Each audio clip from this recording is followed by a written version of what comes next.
People have talked about a repricing or a pegging of XRP.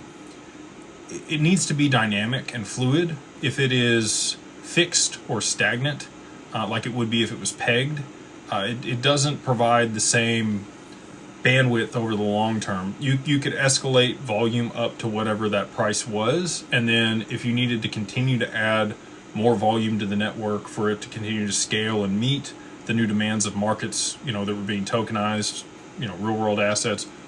Again, I've told you guys, I believe by the end of 2030, 80% of the global value will be tokenized. That's not that far from now. I mean, really just 4 years away. I believe that so 5 years, by the end of 2030, 80% of the globe is tokenized. And that's a lot of value moving on chain. XRP, I believe, will settle all of that back end. And so for it to do that, I mean, you would need the price to continue to escalate with the additional volume. But it really can't even start moving, utilizing the utility or continuing to escalate because of the volume on the network until you kickstart it.